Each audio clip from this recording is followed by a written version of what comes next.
Good morning. SYBA paper number 305 તમારા પ્રશ્નપત્રનું નામ છે મધ્યકાલીન ગુજરાતી સાહિત્યનો ઉદ્ભવ અને વિકાસ ભાગ 1. એની અંદર એકમ નંબર 1ની અંદર આપણે પહેલો પ્રશ્ન જોતા હતા કે મધ્યકાલીન ગુજરાતી સાહિત્ય એટલે શું અને મધ્યકાલીન ગુજરાતી સાહિત્યનો ઉદ્ભવ અને વિકાસ બતાવો.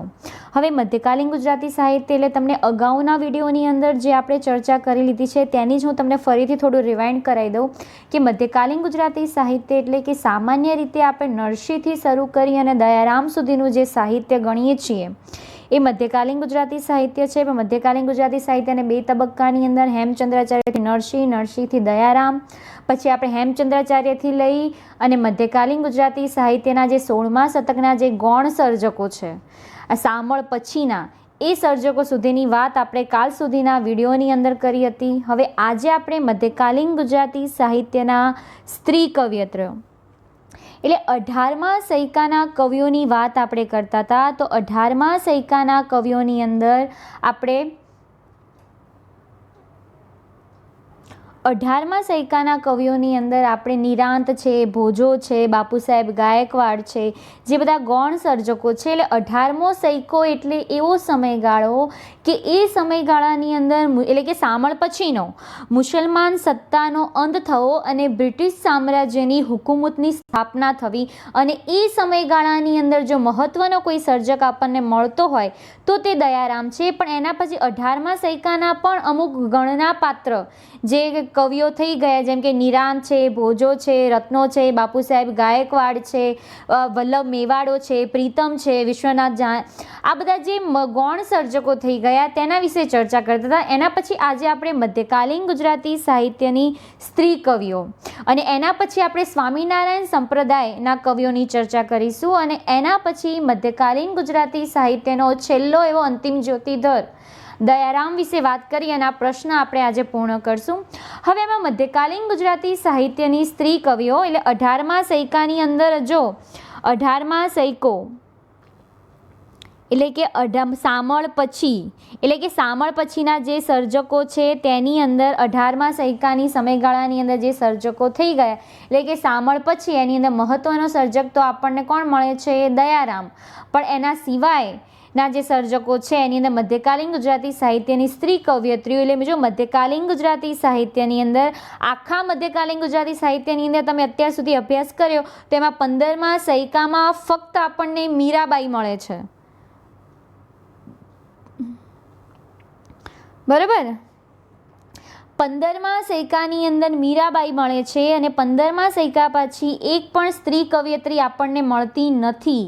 એના પછી જે બી આવે છે બધા પુરુષ સર્જકો આવે છે, અને નિરાંત, ભોજો, રત્નો, બાપુ સાહેબ ગાયકવાડ એટલે છેક 18મા સૈકાની અંદર મધ્યકાલીન ગુજરાતી સાહિત્યની જ્યારે પૂર્ણાહુતિ થઈ રહી છે એ સમયગાળાની અંદર આપણને મધ્યકાલીન ગુજરાતી સાહિત્યની સ્ત્રી કવયત્રીઓ મળે છે. હવે મધ્યકાલીન ગુજરાતી સાહિત્યની સ્ત્રી કવયત્રીમાં સૌથી મહત્વના હોય તો દિવાળીબાઈ છે, ગૌરીબાઈ છે, કૃષ્ણાબાઈ છે, રાધાબાઈ છે અને ગંગાસતી. આટલા જે 5 સ્ત્રી કવયત્રીઓ છે એ મીરા પછીના સમયગાળાની અંદર મહત્વની સ્ત્રી કવયત્રીઓ છે. તમારે સેમ 4ની અંદર એક પ્રશ્ન આ જ પેપરની અંદર પૂછાય છે કે મધ્યકાલીન ગુજરાતી સાહિત્યની સ્ત્રી કવયત્રી અને તેમના સાહિત્ય સર્જન વિશે પરિચય આપો, તો એની અંદર આ બધા સ્ત્રી કવયત્રીનું વિશે તમારે માહિતી થશે. હવે આપણે આ મધ્યકાલીન ગુજરાતી સાહિત્યની જે સ્ત્રી કવયત્રીઓ છે તેના વિશે થોડી ઘણી માહિતી મેળવીએ.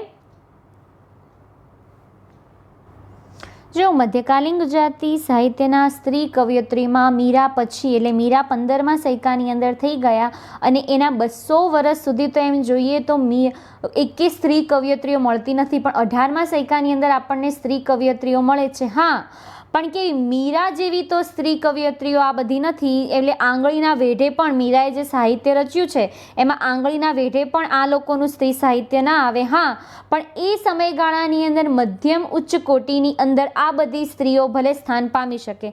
એમાંના પહેલાં છે દિવાળીબાઈ. એ દિવાળીબાઈ એ પોતે બ્રાહ્મણ પુત્રી હતા અને ડભોઈના એટલે કે દિવાળીબાઈ પોતે બ્રાહ્મણ હતા અને ડભોઈ ગામની અંદર એમનો જન્મ થયો હતો 1789ની અંદર, અને એમના ગુરુ હતા. એમના ગુરુ રામાનંદી સાથે એમને પુષ્કળ છે ને આમ પ્રદક્ષિણા કરી હતી, આમ પુષ્કળ જ બધી જ જગ્યાએ જઈને ફર્યા હતા. અને એમને પાછલી જિંદગી એટલે એમના અંતિમ દિવસોની અંદર એમને અયોધ્યાની અંદર વિતાવ્યા હતા.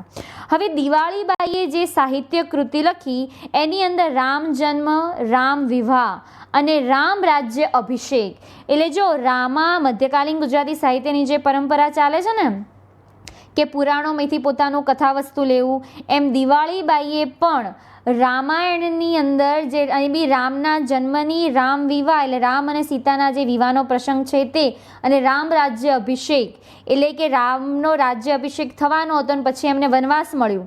એટલે આ બધા જે મહત્ત્વની આ 3 કૃતિઓ આપણે દિવાળીબાઈ પાસેથી મળે છે. અને સ્વાભાવિક છે એમને પાછળના દિવસો અયોધ્યામાં રહીને વિતાવ્યા હતા, એટલે અયોધ્યાની અંદર રાજા રામ થઈ ગયા, એટલે રામને કેન્દ્રમાં રાખીને એમણે સાહિત્ય કૃતિનું સર્જન કર્યું છે. પણ એક મહત્ત્વની વાત એ છે કે દિવાળીબાઈ પોતે સ્ત્રી હતા અને સ્ત્રી સ્વભાવને, સ્ત્રી સમાજની વૃત્તિને બહુ સારી રીતે ઓળખે છે.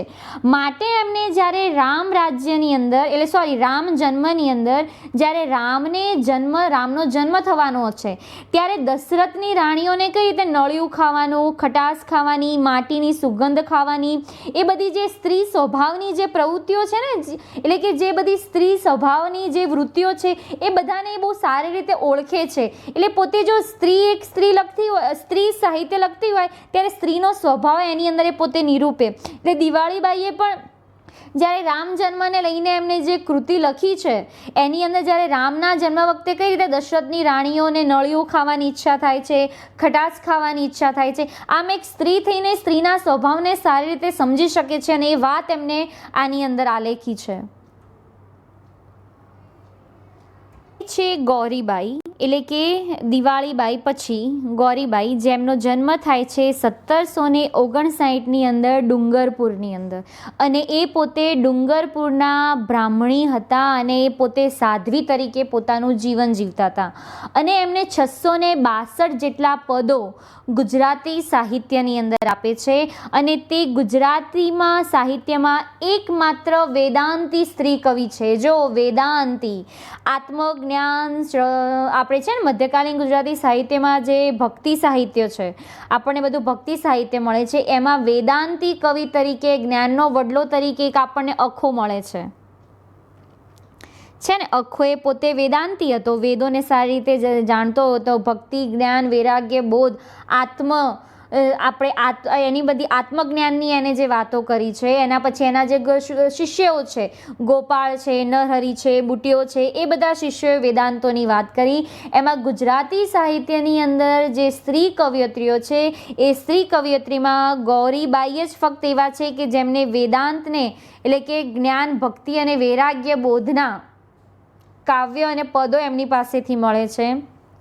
અને 5 જે કવયત્રીઓ છે ને, દિવાળીબાઈ છે, ગૌરીબાઈ છે, કૃષ્ણાબાઈ છે, ગંગાસતી છે, રાધાબાઈ છે, આ બધાની અંદર જો સારા પદો અને સારી કૃતિઓ મળતી હોય ને તો એ ગૌરીબાઈ પાસેથી. આ 5 કવયત્રીઓની અંદર સૌથી આગળના સ્થાને જો કોઈને આપવું હોય તો તમે ગૌરીબાઈને આપી શકો, કેમ કે એમની ભાષા શૈલીની અંદર આપણને જ્ઞાન, ભક્તિ, વૈરાગ્ય અને બોધની વાતો મળે છે. જે જ્ઞાન, ભક્તિ અને વૈરાગ્યની બોધ આપણને અખો કરાવે છે 16મા શતકની અંદર. મીરા પછીના જે ભક્ત કવિઓ છે એની પછી આપણને અખો જે જ્ઞાન વેદાંતની વ્યાત કરાવે છે તે આપણને ગૌરીબાઈની અંદર જોવા મળે છે. આ મધ્યકાલીન ગુજરાતી સાહિત્યની સ્ત્રી કવયત્રીની અંદર પહેલાં આપણે દિવાળીબાઈને જોયા, એના પછી હવે ગૌરીબાઈ છે, જેમનો જન્મ 1759ની અંદર ડુંગરપુરની અંદર થાય છે. અને પોતે ડુંગરપુરના નાગર બ્રાહ્મણી હતા અને એમને સાધ્વી તરીકેનું જીવન એટલે પોતે આખા સાધ્વી તરીકે જ પોતાનું જીવન વ્યતીત કરે છે. સંસારિક માયા અને મોહની અંદર એ નિરૂપાતા નથી અને સંસારને માણીને પછી એ સંસારનો ત્યાગ નથી કરતા, એ આ જીવન સાધ્વી તરીકે રહે છે. અને એમને 662 જેટલા પદો લખ્યા છે. અને આખા ગુજરાતી સાહિત્યમાં એ પહેલા વેદાંતી સ્ત્રી કવિયત્રી છે, એટલે પહેલો વેદાંતી કવિ તો અખો છે, પણ એના પછી વેદાંતી સ્ત્રી કવિઓની અંદર પહેલા એ ગૌરીબાઈ છે. અને જે આપણે 5 જે મીરા પછીના એમ તો બધી કવયત્રીઓની અંદર મીરા શ્રેષ્ઠ છે, પણ મીરા પછી જો કોઈ કવયત્રીઓને સ્થાનમાં મૂકી શકાય તો આ 5 કવયત્રીઓને મુકાઈ શકાય. પણ આ 5 કવયત્રીઓની અંદર વેદાંતી સ્ત્રી કવિ તરીકે અને ભક્તિ જ્ઞાન અને વૈરાગ્યની વાત જો કોઈએ કરી હોય તો તે આ ગૌરીબાઈ છે. મધ્યકાલીન ગુજરાતી સાહિત્યની સ્ત્રી કવયત્રીની અંદર દિવાળીબાઈ, ગૌરીબાઈ, એના પછી આવે છે કૃષ્ણાબાઈ, જેમનો જન્મ 1759ની અંદર વડનગરની અંદર થયો હતો અને તેઓ વડનગરના વતની હતા. જો આ કૃષ્ણાબાઈ પાસેથી આપણને બહુ અલ્પ સાહિત્ય મળે છે, જેવું જોઈએ એવું સારા પ્રમાણનું સાહિત્ય મળતું નથી. હા, પણ એમને કૃષ્ણના હાલરડા અને સીતાજીની કાંચલી, એમાં સીતાજીની કાંચલીથી કૃષ્ણાબાઈ ગુજરાતી સાહિત્યની અંદર પ્રખ્યાત છે.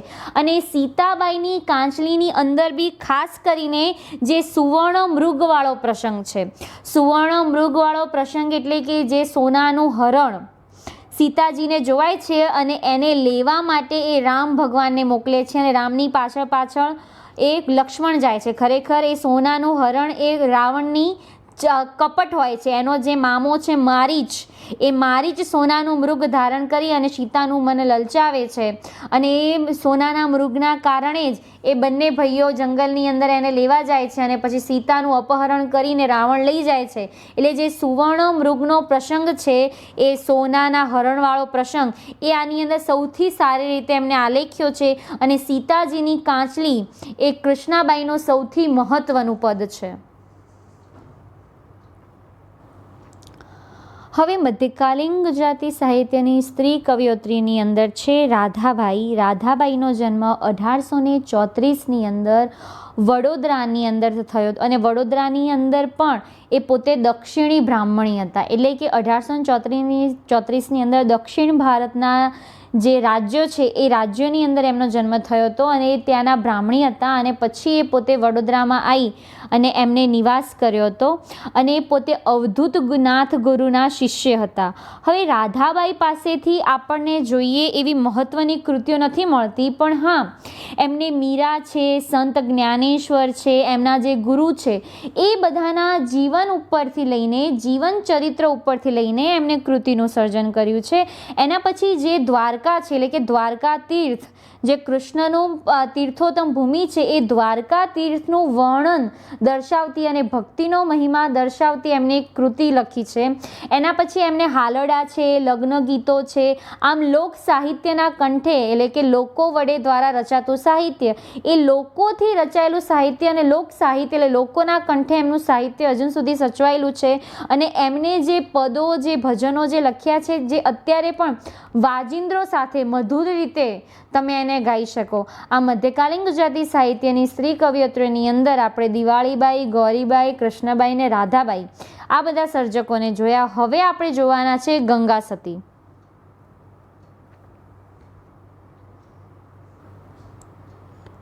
હવે મધ્યકાલીન ગુજરાતી સાહિત્યની સ્ત્રી કવયત્રીઓની અંદર, સંત સ્ત્રી કવયત્રીઓની અંદર જો કોઈ મહત્ત્વનું સ્થાન હોય તો તે ગંગા સતી છે. આ સાઈડ જે છે ને, આ ગંગા સતી છે. આ એમની પુત્રવધુ બી થાય પાનબાઈ, અને અમુક દંતકથા પ્રમાણે એમની સહિયારી પણ છે પાનબાઈ. એટલે કે સહિયારી એટલે કે એમની સખી છે, અને સહિયારી એટલે કે એને ઉદ્દેશીને એમને અમુક ઘણા પદો લખ્યા છે, જેમ કે વીજળીના ચમકારે મોતીડા પરવો પાનબાઈ, એમનું ખૂબ જ પ્રખ્યાત ભજન છે. અને સૌરાષ્ટ્રના સ્ત્રી સંત કવિઓની અંદર સૌથી મહત્ત્વના જે છે એ ગંગા સતી છે.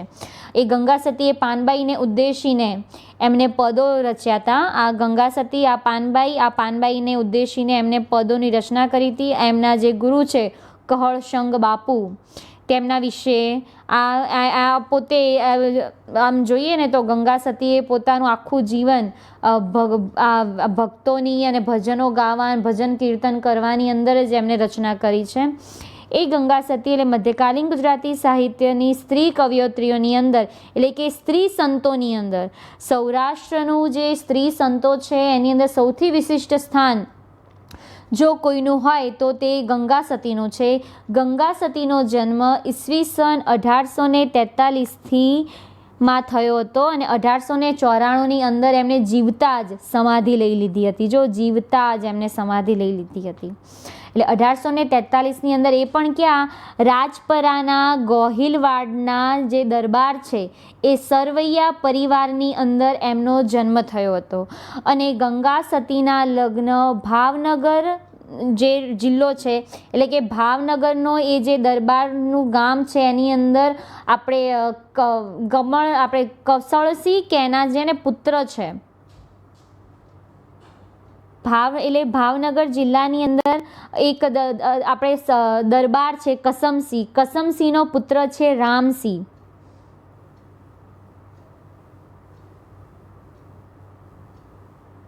કસમસિંહનો પુત્ર છે રામસિંહ. તે રામસિંહ સાથે તેમના લગ્ન થયા હતા. અને અમુક દંતકથા એવી છે કે પાનબાઈ, જે અગાઉની સ્લાઇડની અંદર જે પાનબાઈ મેં તમને બતાવ્યા, એ પાનબાઈ એમની પુત્રવધુ છે. અને અમુક જણ એવું કહે છે કે પાનબાઈ જે છે એ એમની સહિયારી છે, જે પોતે લગ્ન કરી અને પોતાની સાથે પોતાના સાસરે લઈને આવ્યા હતા. અને પાનબાઈને ઉદ્દેશીને એમને ઘણા બધા પદો લખ્યા છે. અને એમનું પેલું છે ને, વીજળીના ચમકારે મોતીડા પરો પાનબાઈ, એટલે કે વીજળીના ચમકારે, એટલે કે વીજળીનો ચમકારો કેવો ક્ષણ પૂરતો, અને એ ક્ષણ પૂરતાની અંદર તમારે મોતીડા પરોવાના છે, એટલે કે મોતીને તમારે સોયની અંદર પરોવાના છે. આ મધ્યકાલીન ગુજરાતી સાહિત્યની સ્ત્રી કવયત્રીઓની અંદર, એટલે કે મીરા 15મા શતકની અંદર થઈ ગયા. એના પછી 200 વર્ષ સુધી આપણને કોઈ પણ સ્ત્રી કવયત્રીઓ મળતી નથી. પણ મધ્યકાલીન ગુજરાતી સાહિત્યમાં મીરાની તોલે તો આ 5 સ્ત્રીઓ ના આવે, પણ હા, મધ્યકાલીન ગુજરાતી સાહિત્યની અંદર એક જગ્યાએ જ્યાં પુરુષ પ્રધાન, એટલે કે પુરુષો જે સાહિત્ય રચતા હતા એની જગ્યાએ સ્ત્રી કવયત્રીઓએ જે સાહિત્ય રચ્યું તેની અંદર એમનું મહત્વનું સ્થાન આપી શકાય. જે 18મા સૈકાની અંદર જે હતો એ સમયગાળાની અંદર સ્ત્રી કવયત્રીઓએ પણ મહત્વનો ભાગ ભજવ્યો. હવે આપણે સ્વામિનારાયણ સંપ્રદાયના કવિઓ વિશે વાત કરીએ. મધ્યકાલીન ગુજરાતી સાહિત્યના સત્સંગી કવિઓ.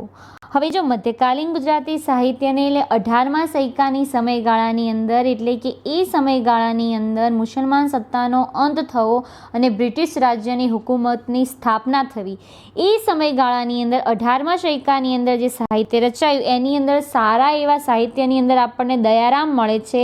પણ સ્ત્રી કવયત્રીઓ છે, સ્વામિનારાયણ સંપ્રદાયના કવિઓ છે, એ બધા સર્જકોએ પણ સાહિત્યનો જે પેલો છે ને મંદ યુગ જે કહેવાય એ યુગના પ્રવાહને એ લોકોએ આગળ વધાર્યો છે.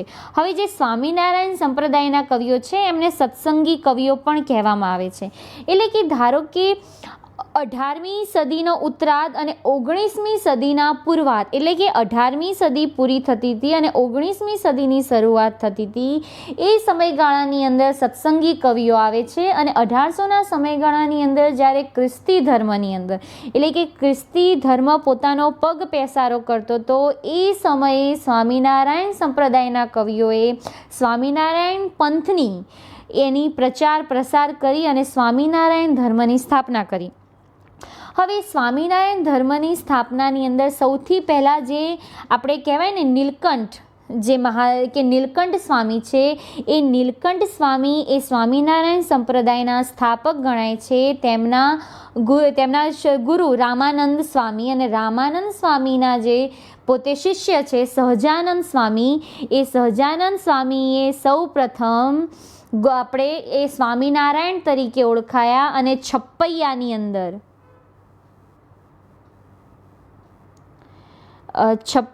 અંદર એમને સૌ પ્રથમ પગ મૂક્યો.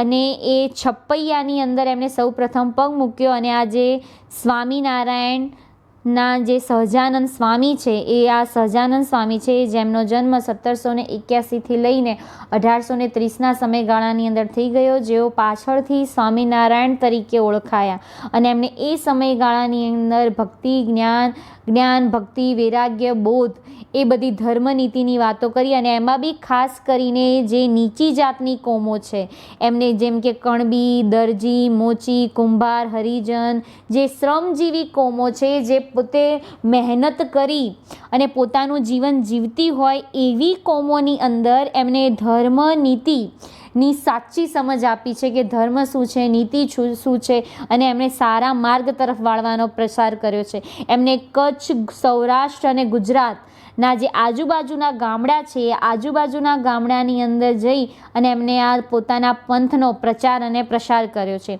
અને સહજાનંદ સ્વામીની સૌથી મહત્ત્વની જો કૃતિ હોય તો તે વચનામૃતો છે.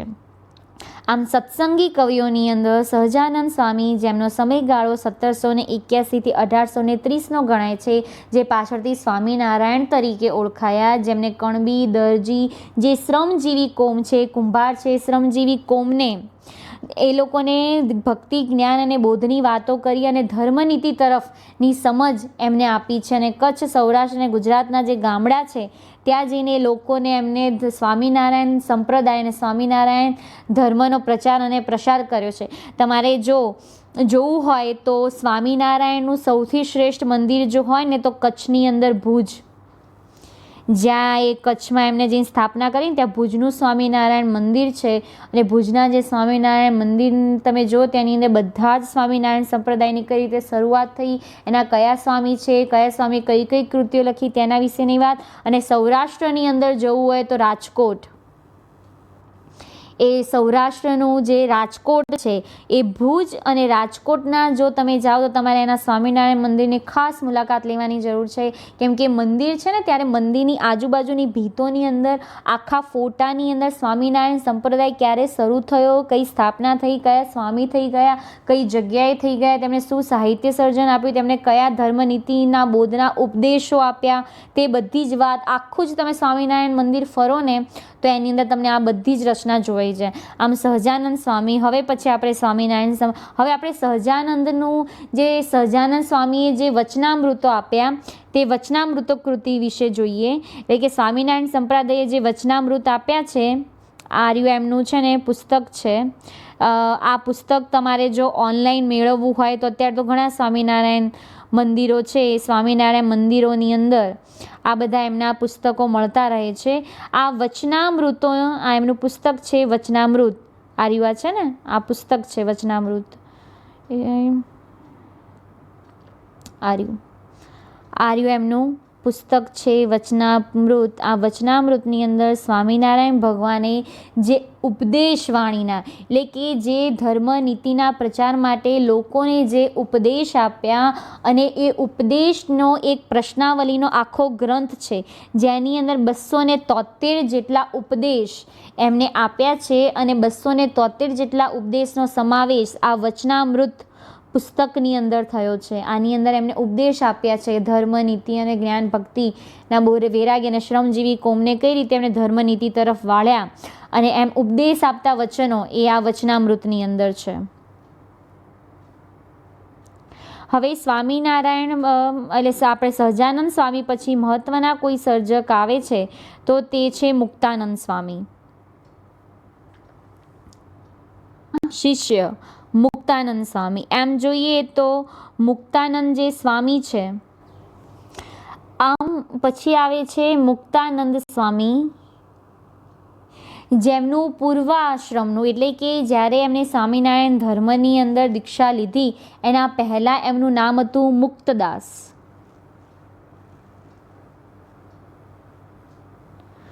મુક્તદાસ, એ મુક્તદાસ નામ ઉપરથી એમણે એક કૃતિ લખી જેનું નામ એમને આપ્યું છે મુકુંદ બાવની. બરાબર, એ મુક્તાનંદ સ્વામી એ સહજાનંદ સ્વામીના શિષ્ય હતા. સહજાનંદ સ્વામીને શિષ્યની ટોળી હતી. એ જે શિષ્ય, જે એમના 40-25 જે શિષ્ય હતા, એ શિષ્યો આ રીતે સ્વામિનારાયણ ધર્મનો પ્રચાર પ્રસાર માટે આજુબાજુના ગામની અંદર ફરતા. અને એમાં મુક્તાનંદ સ્વામીએ પહેલાં સહજાનંદ સ્વામીને પોતાના ગુરુબંધુ બનાવ્યા હતા અને પછી એમના શિષ્ય થયા હતા. તેમનું પૂર્વાશ્રમનું નામ, એટલે એમણે દીક્ષા લીધી તેની પહેલાં એમનું નામ એમનું મુક્તાદાસ હતું. એ મુક્તાદાસ ઉપરથી એમને મુકુંદ બાવની જે કૃતિ છે, એ મુકુંદ બાવની એમને કૃતિ લખી છે.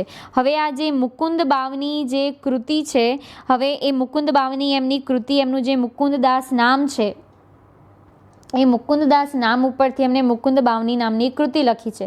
અને એમની બીજી મહત્વની કૃતિ છે ઉદ્ધવ ગીતા અને સતી ગીતા.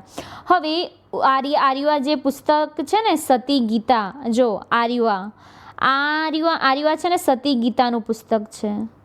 આ રહ્યું એમનું પુસ્તક છે. જો તમારે ઓનલાઈન લેવું હોય તો તમે આ પુસ્તક ખરીદી શકો. હવે ઉદ્ધવ ગીતાની અંદર એમણે સીતા ત્યાગનો પ્રસંગ સૌથી મહત્ત્વનો ગણ્યો છે. એટલે કે જ્યારે રામને વનવાસ થયો, રાવણે અપહરણ કર્યું અને અપહરણની અંદર એ જીતી અને સીતાને પાછા લાવે છે અને પછી એ પોતે સીતાનો ત્યાગ કરી દે છે, એ પ્રસંગને કેન્દ્રમાં રાખીને એમને ઉદ્ધવ ગીતા લખી છે. અને પછી એક આપે છે સતી ગીતા. આ સતી ગીતાની અંદર જે વિધવા સ્ત્રીઓ છે એ વિધવા સ્ત્રીઓએ કઈ રીતે પોતાનું પાછળનું જીવન ઈશ્વરની અંદર વ્યતીત કરવું, પરમાત્માને સાચો માર્ગ માણી અને જ્ઞાન, ભક્તિ અને વૈરાગ્યની કેમ વિધવા સ્ત્રીઓએ ભગવાન તરફ વળવું અને પરમાત્માને ગુરુ માની અને પોતાનું જીવન વ્યતીત કરવું, તેના વિશેની વાત આ સતી ગીતાની અંદર એમણે કરી છે. હવે સત્સંગી કવિઓની અંદર સૌથી જો લોકપ્રિય નીવડેલા હોય તો તે લોકપ્રિય નીવડેલા કવિઓની અંદર હોય તો બ્રહ્માનંદ સ્વામી. એ બ્રહ્માનંદ સ્વામી એ પોતે સહજાનંદના આમ સ્વામિનારાયણ સંપ્રદાયના સૌથી લોકપ્રિય કવિઓની અંદર જો કોઈ મહત્ત્વના સર્જક હોય અને સૌથી લોકપ્રિય કોઈ સ્વામી હોય તો તે બ્રહ્માનંદ સ્વામી છે.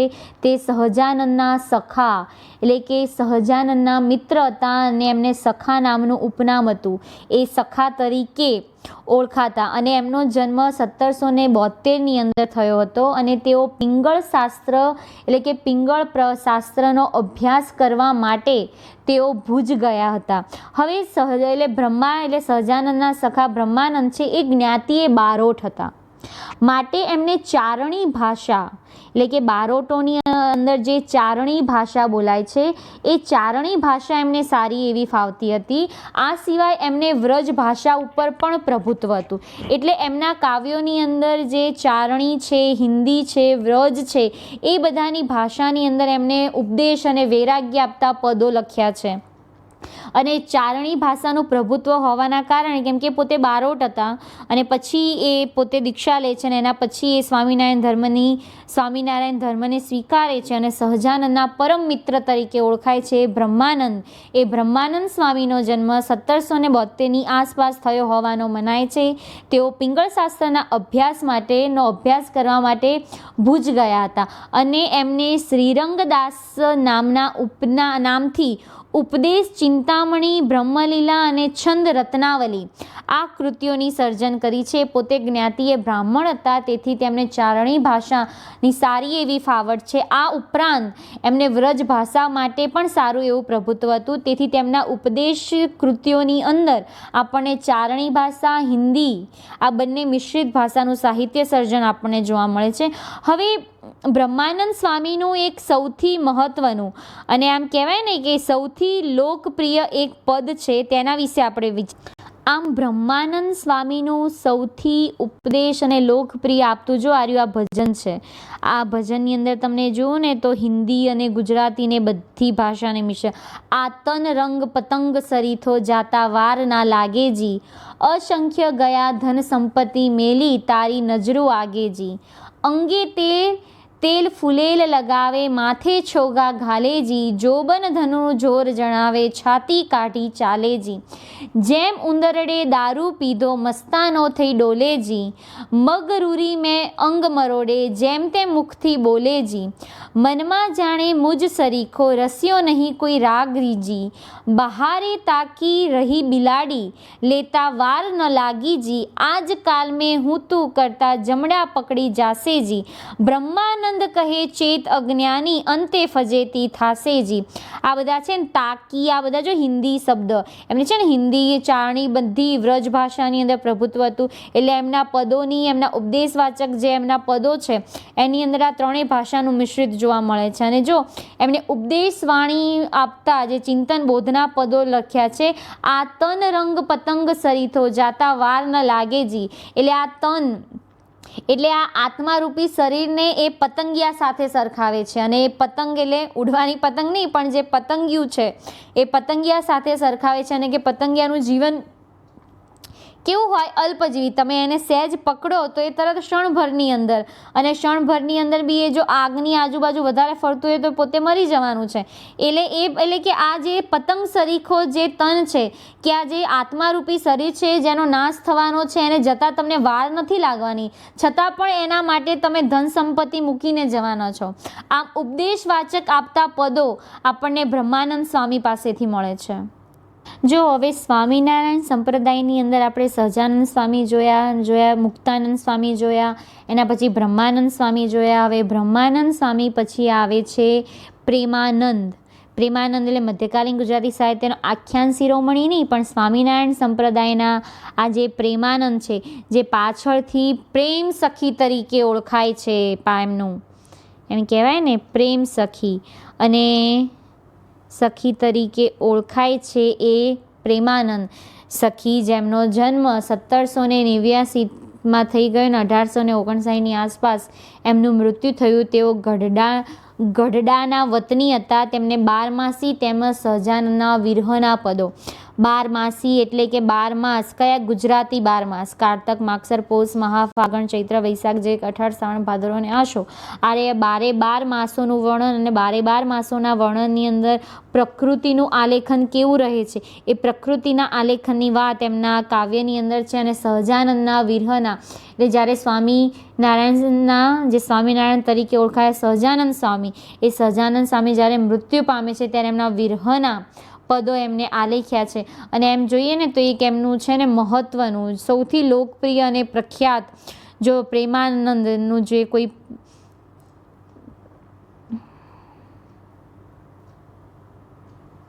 આમ પ્રેમાનંદ સખીએ જ્ઞાન, ભક્તિ અને વૈરાગ્યના કાવ્યો આપ્યા છે. અને એના પછી આવે છે નિષ્કુલાનંદ સ્વામી. એ નિષ્કુલાનંદ સ્વામીનું પૂર્વાશ્રમમાં નામ, એટલે એમણે સ્વામિનારાયણ ધર્મનો સ્વીકાર કર્યો અને દીક્ષા લીધી. એના પહેલાંનું એમનું નામ હતું લાલજી સુતાર. અને જેઓ પાછળથી નિષ્કુલાનંદ સ્વામી તરીકે લોકપ્રિય થયા. તેમનો જન્મ 1766 અને 1848ની આજુબાજુ એમનું મૃત્યુ થયું. અને તેમને સ્વરૂપ વર્ણનના પદો એટલે કે સ્વામિનારાયણ સંપ્રદાયના જે કવિઓ છે, જે ભગવાન છે, તેમના સુંદર વર્ણનોના પદો તેમણે લખ્યા છે. બારમાસી કાવ્ય લખ્યું છે, ભક્ત ચિંતામણી કાવ્ય લખ્યું છે, અને ધીરજા આખ્યાન લખ્યું છે. આ એમની મહત્વની કૃતિઓ છે. આમ 18મા શતકની અંદર સ્વામિનારાયણ સંપ્રદાયના કવિઓની અંદર નિષ્કુલાનંદ સ્વામી, આપણે બ્રહ્માનંદ સ્વામી છે, પ્રેમાનંદ સખી છે, મુક્તાનંદ સ્વામી છે, સહજાનંદ સ્વામી છે, આ બધા સ્વામિનારાયણ સંપ્રદાયના કવિઓનો પરિચય મેળવ્યો. આમ મધ્યકાલીન ગુજરાતી સાહિત્યની અંદર 18મા સૈકાની અંદર, એટલે કે 18મા સૈકાની અંદર, એટલે કે શામળ પછી આપણેના જે સમયગાળો છે, એ 18મા સૈકાના પછીના સર્જકોની અંદર આપણે નિરાંત, ભોજો, વલ્લભ મેવાડો છે, પ્રીતમ છે, એ બધા રત્નો છે, એ બધા સર્જકોનો પરિચય મેળવ્યો. એના પછી સ્વામિનારાયણ, એના પછી મધ્યકાલીન ગુજરાતી સાહિત્યની જે સ્ત્રી કવયત્રીઓ છે, એટલે મીરા 15મા શતકની અંદર થઈ ગયા. એના પછી 200 વર્ષ સુધી કોઈ સ્ત્રી કવયત્રીઓ મળતી નથી. પણ હા, એ સ્ત્રી કવયત્રીઓ મીરાની તોલે તો ના આવે, પણ એ 5 સ્ત્રી કવયત્રીઓની અંદર આપણે મીરા પછી એ લોકોને સ્થાન આપી શકાય. એની અંદર આપણે દિવાળીબાઈ, કૃષ્ણાબાઈ, ગૌરીબાઈ, ગંગા સતીબાઈ અને રાધાબાઈ, આ 5 કવયત્રીનો અભ્યાસ કર્યો. એના પછી આપણે સ્વામિનારાયણ સંપ્રદાયના કવિઓનો પરિચય મેળવ્યો. અને સ્વામિનારાયણ સંપ્રદાયના કવિઓની અંદર સહજાનંદ સ્વામી, બ્રહ્માનંદ સ્વામી, મુક્તાનંદ સ્વામી, નિષ્કુલાનંદ સ્વામી અને પ્રેમાનંદ, એટલે કે પ્રેમાનંદ સખી, જે પ્રેમ સખી તરીકે ઓળખાય છે, એ 5 સ્વામિનારાયણ સંપ્રદાય કવિઓ અને સત્સંગી કવિઓનો પરિચય મેળવ્યો. અને હવે પછી આપણે મધ્યકાલીન ગુજરાતી સાહિત્યના અંતિમ જ્યોતિધર એવા દયારામનો પરિચય મેળવીએ. આમ મધ્યકાલીન ગુજરાતી સાહિત્યનો એવો અંતિમ જ્યોતિધર દયારામ, જેના મૃત્યુ પછી મધ્યકાલીન ગુજરાતી સાહિત્યનો અંત થાય છે. અને એમ જોઈએ તો દયારામ એ મધ્યકાલીન ગુજરાતી સાહિત્યનો એવો અંતિમ જ્યોતિધર ગણાય છે. 18મા સૈકાની અંદર, એટલે કે શામળ પછીના સર્જકોની અંદર જો કોઈ મહત્વનો સર્જક હોય તો તે દયારામ છે. અને આ દયારામે કૃષ્ણને કેન્દ્રમાં રાખીને ગરબીઓ અને 1.25 લાખ જેટલા પદો લખ્યા છે.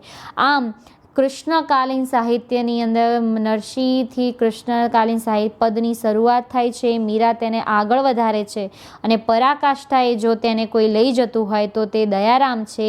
એવા મધ્યકાલીન ગુજરાતી સાહિત્યનો અંતિમ કવિ દયારામ, જે 150 વર્ષ જેટલું જીવ્યો હતો અને 150 વર્ષ જેટલા જીવનની અંદર એને 150 જેટલા પદો લખ્યા છે. આ દયારામનો જન્મ ઈસવીસન 1777ની અંદર ચાંદોદની અંદર થાય છે, જે અમદાવાદની અંદર આવેલું જે વડોદરાની પાસે જે આવેલું ચાંદોદ ગામ છે એ ચાંદોદની અંદર દયારામનો જન્મ થાય છે અને દયારામનું અવસાન 1852ની અંદર થાય છે. એટલે આમ 1852થી મધ્યકાલીન, આમ તો જોઈએ તો અર્વાચીન મધ્યકાલીન ગુજરાતી સાહિત્યનો અંત 1850થી થાય છે, પણ 1850થી આપણે અર્વાચીન ગુજરાતી સાહિત્યની શરૂઆત કરીએ છીએ, પણ 1852ની અંદર દયારામનું અવસાન થયું. એના પછી સામાન્ય રીતે આપણે મધ્યકાલીન ગુજરાતી સાહિત્યનો અંત અને અર્વાચીન ગુજરાતી સાહિત્યની શરૂઆત કરીએ છીએ. એ દયારામનો જન્મ 1777ની અંદર વડોદરા પાસે આવેલું જે ચાંદોદ ગામ છે ત્યાં એમનો થયો હતો અને પોતે સાઠોદર નાગર બ્રાહ્મણ હતો. હવે દયારામ વિશે એવી ઘણી દંતકથાઓ પ્રચલિત છે કે દયારામ પોતાને એમ જોઈએ તો એને 1.25 લાખ જેટલા પદો લખ્યા હતા અને દયારામ પોતાને કૃષ્ણની ગોપી માને છે. એ પોતે કૃષ્ણની ગોપી છે અને જ્યારે એ પોતે કૃષ્ણ કેવું કરતા હતા કે ધારો કે સ્ત્રીઓ નહાતી હોય તો એ લોકોના કપડાનું એમના જે વસ્ત્રો છે વસ્ત્રો ચુરાવી લાવતા, એમ દયારામ પણ એવું જ કરતો. પોતાના વસ્ત્રો સ્ત્રીઓ જ્યારે નહાતી હોય ત્યારે એના વસ્ત્રો ચોરાવીને આવી જતા. અને એના વિશે તો દયારામ વિશે તો એવી દંતકથા છે કે એટલો બધો સ્વરૂપમાં અને એટલો બધો રૂપવાન હતો કે જ્યારે પોતે એટલે કે જ્યારે પાણી બી પીતો ને, એટલે કે ધારો કે લીલા પાન કે લાલ પાનનો રસ પીતો ને ત્યારે રસપાન પીતા પીતા એના ગળામાંથી એ ઉતરી રહ્યું છે ને એ જોવાતું, એટલી પારદર્શક એની ચામડી હતી. આમ દયારામે ગરબીઓ, ગુજરાતી સાહિત્યની અંદર ગરબી સાહિત્યના કારણે દયારામ જાણીતા છે અને એમને રસિક વલ્લભ જે કૃતિ છે એ રસિક વલ્લભ કૃતિ એમની સૌથી પ્રખ્યાત કૃતિ માનવામાં આવે છે. આમ દયારામનું મોટા ભાગનું સાહિત્ય ગરબી સ્વરૂપે રચાયેલું છે અને એમની કુલ રચનાઓની સંખ્યા કેટલી છે? 87 જેટલી છે. પણ છતાં પણ આની ઉપર કેટલા મતભેદો છે. એમને તો 600 ને એટલા પદો લખ્યા છે, પણ મતભેદો કરતાં 87 જેટલી કૃતિઓ એમની પોતાની સાબિતી થાય છે. હવે એમની સૌથી જાણીતી કૃતિ છે શ્યામરંગ સમીપે ન જવું, હવે સખી નહીં બોલું, ઓ વ્રજ નારી.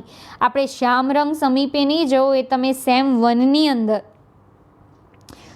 પેપર નંબર 101 જે મધ્યકાલીન ગુજરાતી સાહિત્યના જે ભાગ 1 છે એની અંદર તમે એ કૃતિ ભણી ગયા. હવે આ જે દયારામના 3 મહત્વના ગરબીઓ છે એ ગરબીઓની આપણે ચર્ચા કરીએ.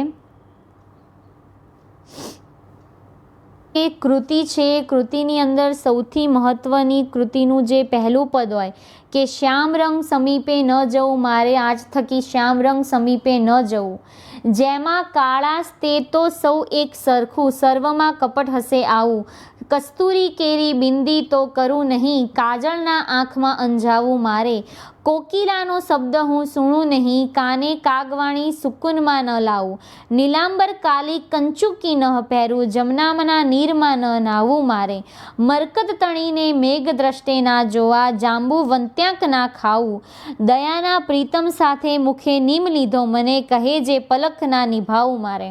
જો દયાના પ્રીતમ સાથે, મેં તમને કીધું ને કે દયારામ એ પોતાને ગોપી માને છે કે કૃષ્ણની ગોપી છે અને દયાના પ્રીતમ સાથે, એટલે કે દયાનો પ્રીતમ એટલે કોણ? કૃષ્ણ. એટલે કે દયારામ જેને પ્રેમ કરે છે કૃષ્ણ પ્રત્યે, એટલે કે પ્રીતમ સાથે મુખ નીમ લીધો અને મને કહે જે પલક ના નિભાવું મારે.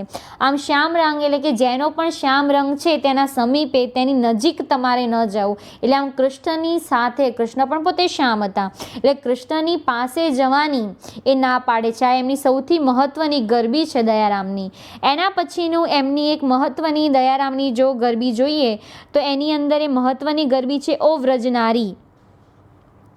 જો છે ને ઓ વ્રજનારી શા માટે એમ ઓળે ચડાવે, આની અંદર પી દયા પ્રીતમ. જો એ મધ્યકાલીન ગુજરાતી સાહિત્યની અંદર જે પોતે કવિઓ કૃતિની અંતે પોતાનું નામ લખતા અને દયા પ્રીતમ, અને દયારામ તો પોતાને કૃષ્ણનો દાસ દયો તરીકે જ ઓળખાવે છે. અને જો દયા માટે દયા પ્રીતમને છું પ્યારી, નિત્ય મુખથી વગાડે મોરારી. આ વાંસળી ઓ વ્રજનારી શા માટે તું અમને ઓળે ચડાવે, પુણ્ય પૂર્વા તણા તેથી પાતળીઓ અમને લાડ લડાવે. એટલે કે વાંસળી જે કૃષ્ણના અધરને અડે છે, કૃષ્ણના હોઠને અડે છે અને કૃષ્ણની સૌથી લોકપ્રિય છે એ વાંસળીને જોઈને જે વ્રજની નારીઓ છે એ વાંસળીને જોઈને એની ઉપર આમ કહેવાય ને અદેખાઈ લાગે છે, ત્યારે એ વાંસળી એમ કહેતી હોય કે હું દયાના પ્રીતમને છું પ્યારી. એટલે કે દયાનો પ્રીતમ છે ને કૃષ્ણ, એ કૃષ્ણને હું પ્યારી છું, એ કૃષ્ણ મને ગમાડે છે, માટે હું કૃષ્ણના અધર હોઠ ઉપર સચવાયેલી છું.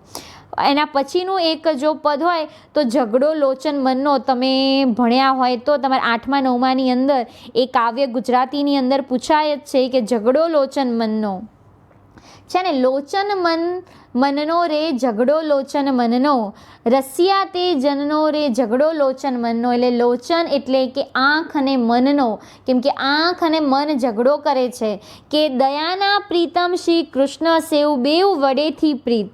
જો દયાના પ્રીતમ, જો એ દયારામની તમે દરેક ગરબીની અંદર જોશો ને તે પોતે દયાના પ્રીતમ એટલે કૃષ્ણ. એક મેં તમને પહેલાં જ કીધું કે દયારામ પોતાને કૃષ્ણની ગોપી તરીકે માને છે અને હંમેશા પોતાની ગરબીઓની અંદર દયાના પ્રીતમ એટલે કે કૃષ્ણ દયા જેને એટલે કે દયારામ જેને પ્રેમ કરે છે એ કૃષ્ણનો પ્રીતમ, કે દયાના પ્રીતમ શ્રી કૃષ્ણ સુબેવ વડે પ્રીત.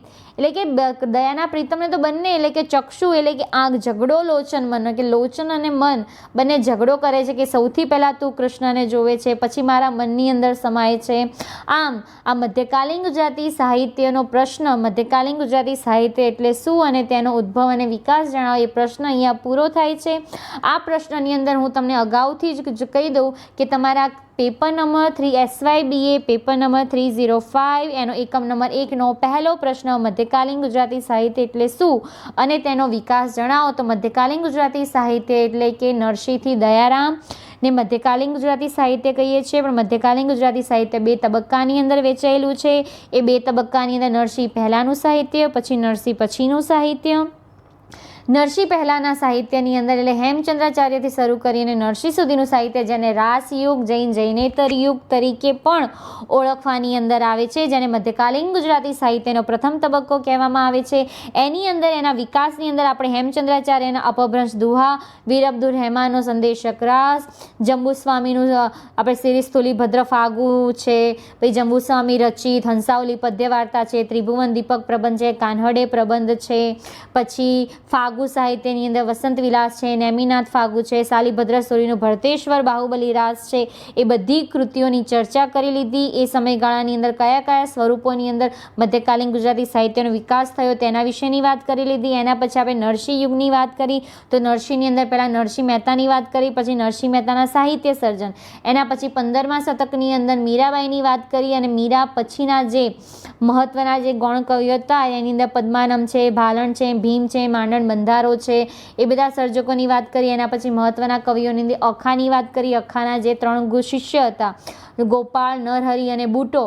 અને એના પછી આપણે મધ્યકાલીન ગુજરાતી સાહિત્યની અંદર પ્રેમાનંદની વાત કરીએ છીએ. પ્રેમાનંદ પછી આપણે સામળની વાત કરીએ છીએ. સામળ પછીના જે 18મા સૈકાના મહત્વના જે ગૌણ સર્જકો છે તેની અંદર આપણે વલ્લભ મેવાડો, પ્રીતમ, ધીરો, ભોજા ભગત, રત્નો, નીરા તેની વાત કરી. પછી આજના વિડીયોની અંદર આપણે મધ્યકાલીન ગુજરાતી સાહિત્યની સ્ત્રી કવયત્રીની વાત કરી. એટલે મધ્યકાલીન ગુજરાતી સાહિત્યની સ્ત્રી કવયત્રી એટલે મીરાબાઈ પછી દિવાળીબાઈ, ગૌરીબાઈ, રાધાબાઈ, કૃષ્ણબાઈ અને ગંગા સતીબાઈ, આ 5 સ્ત્રી કવયત્રી ની વાત કરી. એના પછી સત્સંગી કવિ એટલે કે સ્વામિનારાયણ સંપ્રદાયના કવિઓની અંદર આપણે સહજાનંદ સ્વામી, નિષ્કુલાનંદ સ્વામી, બ્રહ્માનંદ સ્વામી, મુક્તાનંદ સ્વામી અને પ્રેમ સખી એટલે કે પ્રેમાનંદ સ્વામીની વાત કરી. અને એના પછી 18મા સૈકાનો અંતિમ એવો જ્યોતિધર દયારામના સાહિત્ય સર્જનની વાત કરી. આ મધ્યકાલીન ગુજરાતી સાહિત્ય એટલે શું અને મધ્યકાલીન ગુજરાતી સાહિત્યનો વિકાસ, એ પ્રશ્ન તમારો અહીંયા પૂર્ણ થાય છે.